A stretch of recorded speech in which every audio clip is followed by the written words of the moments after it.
दोस्तों आज है संडे का दिन और हम आए हैं सुबह सुबह पार्क में। सुबह के बज रहे हैं 10 और आप देखो इतनी अच्छी धूप निकली हुई है। चलो थोड़ा विटामिन डी बना लेते हैं।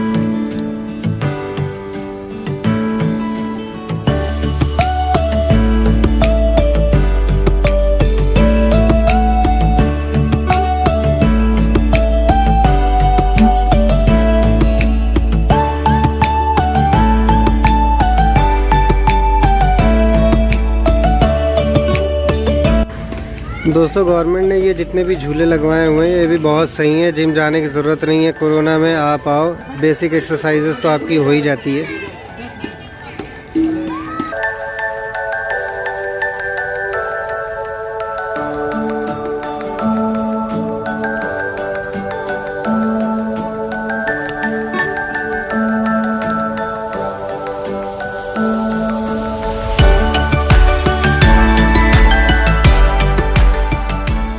आप क्या बता रहे हो पुरु? हाँ क्या वहाँ क्या है? लॉलीपॉप है। लॉलीपॉप है? कहाँ लॉलीपॉप है? पॉपी लगता है। अच्छा ये लटका है, ठीक है। आप ये किसी खिलाओगे? नहीं, पापा को खिलाऊंगा। पापा को खिलाओगे? ओहो थैंक यू। हाँ ये किसने लॉलीपॉप वहाँ लगाया था?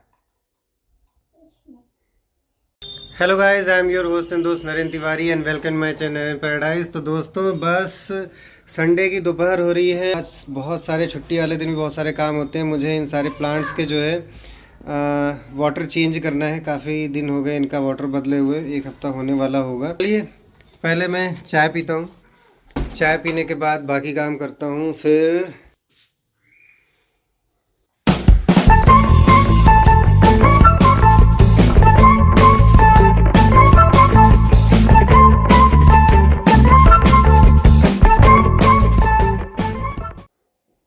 दोस्तों जब भी प्लांट्स का पानी चेंज करते हैं बस इस बात का ध्यान रखना है कि जो लकी बम्बू में हमें हमेशा आरओ का ही क्लीन वाटर ही डालना होता है। बाकी सब में आप जो है नॉर्मल पीने का नहीं, नॉर्मल जो टैप वाटर आता है वो आप सब में डाल सकते हैं।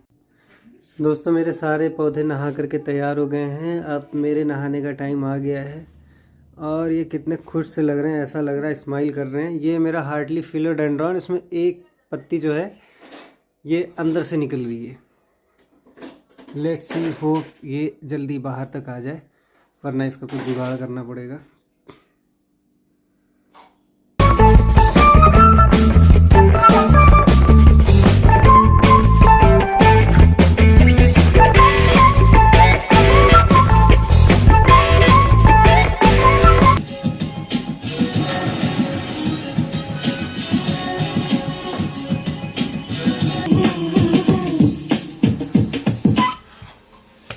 दोस्तों आप सोच रहे होंगे ये मैं कौन से पुराने गाने लगा करके सुन रहा हूँ या देख रहा हूँ। तो बहुत टाइम हो गया। ये सारे गाने जब मैं छोटा था तो ये DD1 और मेट्रो पे आते थे। उस टाइम मेरे घर में वो लकड़ी वाला टीवी था, आप लोगों ने देखा होगा, जिसके जो डोर होते हैं या विंडोज़ होती हैं वो खड़खड़ करके बंद होता है, फिर उसके बाद वैसे ओपन करता है और उसमें चैनल चेंज करने के लिए उसका जो रेगुलेटर चैनल चेंज करने वाला लगा होता है।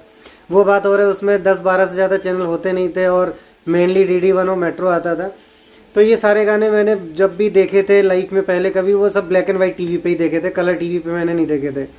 तो आज मैं इतने टाइम के बाद ये कलर पे एकदम से स्क्रॉल में मेरी लिस्ट में आ गया, तो मैंने ये सॉन्ग सुनने स्टार्ट कर दिए। तो दोस्तों चलिए चलते हैं अब आज के मेन टॉपिक के ऊपर, जो कि आपने भी इसका टाइटल देखा होगा, व्हाट इज़ डेली व्लॉग। सो दोस्तों जब आप गूगल पे सर्च मारेंगे डेली व्लॉग क्या होता है या फिर व्लॉगिंग क्या होता है, या फिर कई बार मुझसे मेरे फ्रेंड या फिर कोई रिलेटिव कर मेरा यूट्यूब चैनल का वीडियो कहीं से देखते हैं या फिर कोई उनको शेयर करता है या मैं शेयर करता हूँ, तो पूछते हैं कि यूट्यूब पे करते क्या हो। तो जो लोग पहले से मुझे फॉलो कर रहे हैं या जिन्होंने भी 2-4 वीडियो पहले देखी होगी, वो बात हो रहा है मैं 200 से ऊपर वीडियोज़ डाल चुका हूँ। और दोस्तों यूट्यूब पे 200 से ऊपर वीडियो डालना भी कोई छोटी चीज़ नहीं होती है। जाहिर सी बात है उसमें कुछ ना कुछ तो एफर्ट लगा होगा। तो वो मेरा जो चैनल है वो बेसिकली ब्लॉगिंग चैनल है, और ब्लॉगिंग से मतलब होता है कि बेसिक जो उसका मीनिंग होता है कि आपकी लाइफ में जो कुछ भी हो रहा है उसको वीडियो में शूट करना और उसको अपने अकॉर्डिंग एडिट करके फिर उसको पोस्ट कर देना किसी भी सोशल मीडिया प्लेटफॉर्म पे। That is simply call vlogging. जैसे हम इंस्टाग्राम पे बेसिकली हम पोस्ट करते हैं फ़ोटोज़ अपनी, या फेसबुक पे हम फ़ोटोज़ वीडियोज़ और कुछ लिख करके भी पोस्ट कर देते हैं।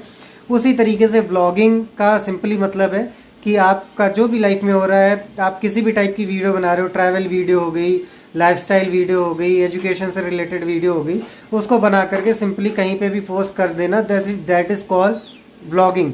और आजकल के टाइम पे डेली व्लॉगिंग का धीरे धीरे पॉपुलर हो रही है। डेली व्लॉगिंग मतलब हम सुबह से शाम तक जो भी कर रहे हैं, उसमें जो भी एक्साइटिंग चीज़ें लग रही हैं, हैप्पीनेस वाली, सैड वाली, उन सब चीज़ों को एक उसमें वीडियो में एडिट करके डाल देना।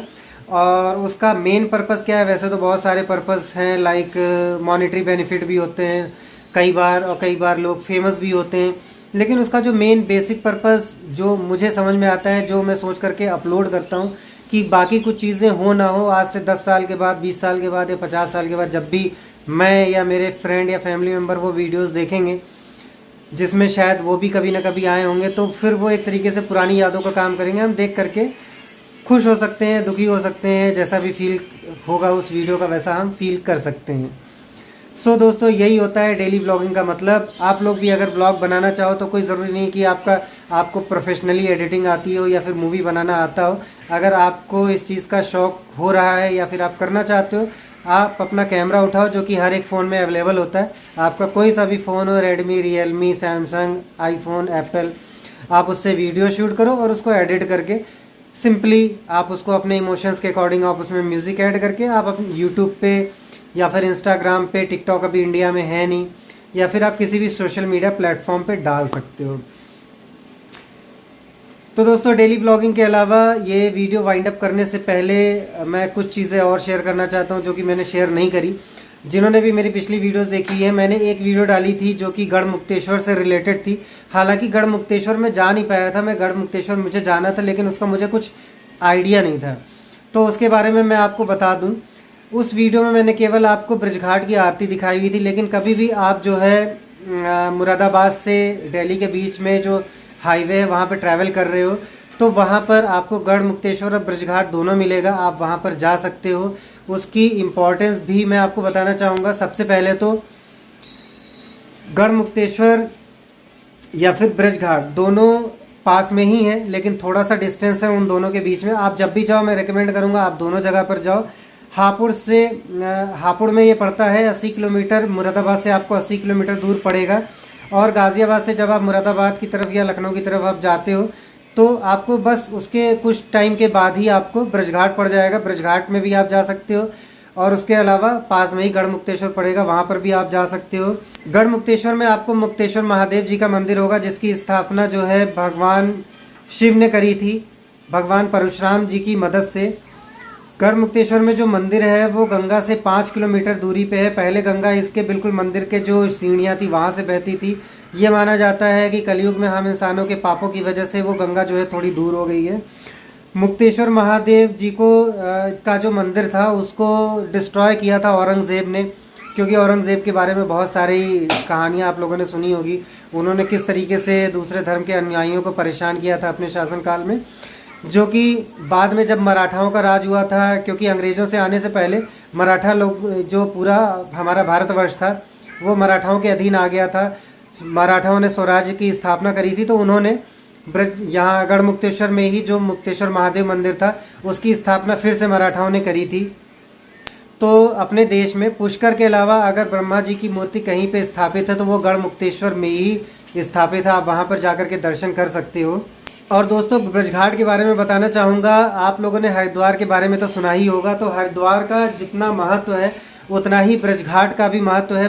ब्रजघाट में गंगा नदी में स्नान करने के बाद आपको मुक्ति की प्राप्ति होती है, और इसी के लिए जब महाभारत का अंत हुआ था, महाभारत का अंत होने के बाद पांडवों ने कौरवों का जो पिंडदान किया था वो यहीं पे ब्रजघाट में भी किया था।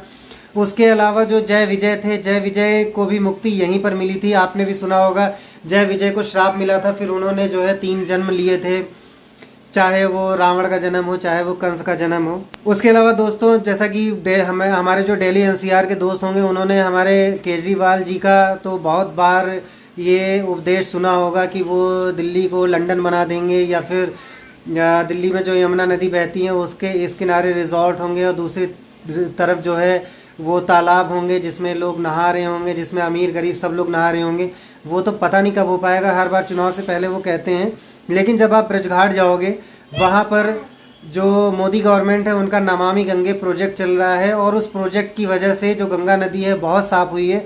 आप खुद वहाँ पर जा कर के आपको ये प्रतीत होगा जब आप उसमें स्नान करोगे।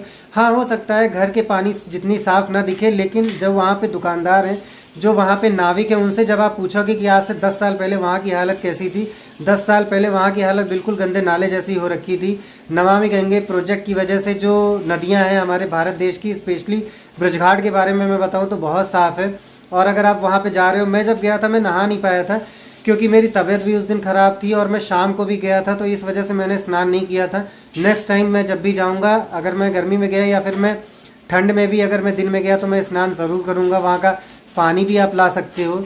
दोस्तों, वैसे ब्रजघाट के बारे में अगर मैं फिर से मतलब सबसे मेन जो रीज़न है जिसकी वजह से वो फेमस है, वो कौरवों के पिंडदान की ही वजह से है, क्योंकि पांडवों ने कौरवों का पिंडदान किया था वहाँ पर। उसके अलावा मुक्तेश्वर महादेव का मंदिर है, उसमें भोले शंकर महादेव जी ने ये बोला है, ये ब्रजघाट को काशी से ज़्यादा महत्व दिया है। तो मैं ऐसा नहीं कह रहा हूँ कि ब्रजघाट या गढ़मुक्तेश्वर का महत्व काशी से ज़्यादा है, स्वयं शिव जी ने ऐसा बोला है। तो बिल्कुल आपको लाइफ में कम से कम एक बार गढ़मुक्तेश्वर और ब्रजघाट ज़रूर जाना चाहिए। दोस्तों, उसके अलावा अगर आप किसी स्पेशल ओकेज़न में जाना चाहते हो तो तिगरी का मेला लगता है, जो कि गंगा स्नान वाले दिन लगता है। गंगा स्नान पड़ता है दीपावली के बाद में, तो आप उसमें भी जा सकते हो अगर आपका जो है आपको मेले में जाना पसंद है, या फिर आप किसी स्पेशल ओकेज़न पे ही विजिट करना चाहते हो। गंगा नदी के किनारे गढ़मुक्तेश्वर है और गंगा नदी के दोनों किनारों पे ही तिगरी का मेला लगता है, जो कि बहुत फेमस मेला है और बहुत ही बड़ा मेला लगता है वहाँ पर।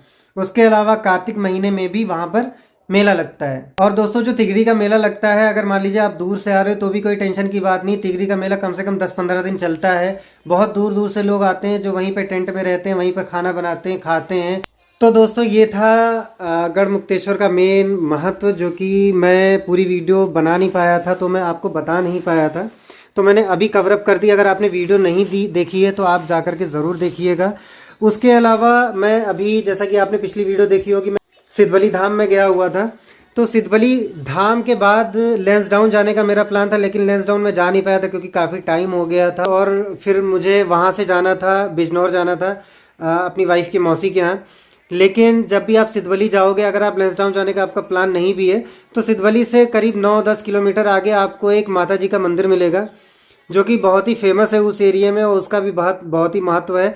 वो उतना पॉपुलर नहीं है जितने कि बाकी मंदिर पॉपुलर होते हैं, लेकिन वो भी बहुत स्पेशल जगह पे बना हुआ। मैं अगला शॉर्ट डालने वाला हूँ जो मैं उस मंदिर में गया था। प्रॉपर वीडियो उसकी नहीं बनाई थी क्योंकि उतना टाइम मेरे पास बचा नहीं था, शाम हो रही, मेरे साथ में फैमिली भी थी। तो आप वो शॉर्ट ज़रूर देखिएगा। और अगर आप कोटद्वार में सिद्धबली धाम जा रहे हो तो उसके बस 9-10 किलोमीटर आगे माता जी का मंदिर है, आप वहाँ पर ज़रूर जाइएगा। छोटी सी गुफा है, उस गुफा के अंदर मंदिर है, आपको बहुत ही अच्छा वहाँ पर लगेगा। चारों तरफ आपको प्रकृति, पहाड़, नदी सब कुछ मिलेगा वहाँ पर। तो चलिए, इस वीडियो का मैं एंड करता हूँ। आशा करता हूँ आपको इस वीडियो में कुछ यूज़फुल लगा होगा। चलो guys, thank you so much for watching my video. I really appreciate your time. आप ब्रजघाट वाली वीडियो ज़रूर देखिएगा और अगला जो शॉर्ट आने वाला है वो भी ज़रूर देखिएगा। और अगर आपको कोई आइडिया मिलता है या फिर कोई टॉपिक मिलता है जिस पे आपको लगता है कि मैं वीडियो बनाऊंगा तो आपको अच्छा लगेगा, तो आप कमेंट सेक्शन में ज़रूर सजेस्ट करिएगा। उसी पे बेस्ड मैंने अपना एक पोल रखा हुआ था, क्योंकि जस्ट रिसेंटली जो कम्युनिटी वाला टैब है वो इनेबल कर दिया है यूट्यूब वालों ने मेरे लिए, तो उसमें मैं पोल टाइम पे पोस्ट भी मैं शेयर कर सकता हूं।